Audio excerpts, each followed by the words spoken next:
Okay, so it's really, really hot outside. We're all trying to stay cool, and so are rodents, unfortunately, right? Yes, they are. Oh, I didn't think geez. about rodents. Yes, okay, so mice, rats, they're making their way into our homes. We're trying to get rid of them, and a lot of people resort to using bait, but that is really dangerous for your pets, right? Absolutely, it is.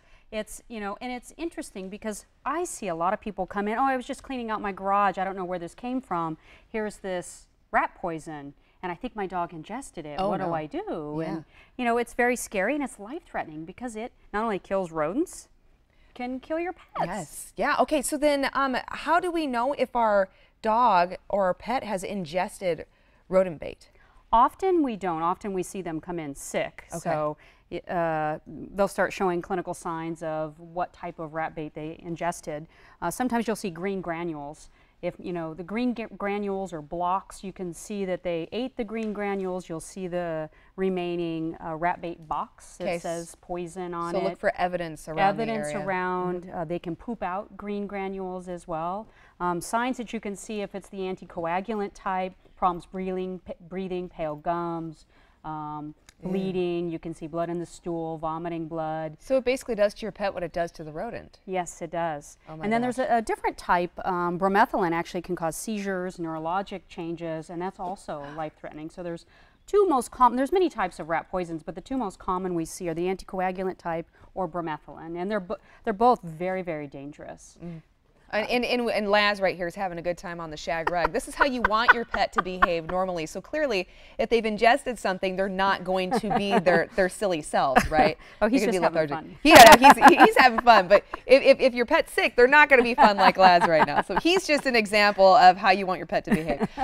So let's say that you do have a fear that your pet ingested it. What should you do as a pet owner? So the first thing you can do is actually call rat poison. Call either the number that's on the box that you see or call poison control. There's ASPCA poison control. There's a pet hotline that you can call.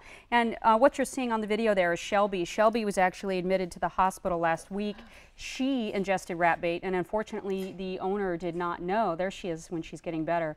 The owners did not know to come in right away. They saw online, oh, it's okay to wait and not come in. And had they come in right away, we would have induced vomiting and given the antidote. Shelby ended up getting into the anticoagulant type. Rat bait needed a blood transfusion. Wow. And was coughing up blood, was in oxygen, was actually very ill. And had she not come in and been treated, she would not have done very well. Oh, but wow. as you can see with treatment, she's doing great now. Yes, and but that is also too because even though the owner may have waited to take action, they did take action. Which is good. And the anticoagulant one, thankfully, there are things we can do to help. Bromethalin is a little more dangerous. It's more difficult to treat once the clinical signs of the seizures and the neurologic changes set in. So the bromethalin's a little more dangerous if we delay treatment. Okay, so how do we prevent something like this from happening? The most important thing is just know where your dogs are, know what's in your yard or your garage. If you're cleaning something out, cleaning your garage out, or you move to a new environment or something unusual in your backyard, look at it, see what your dog's chewing on.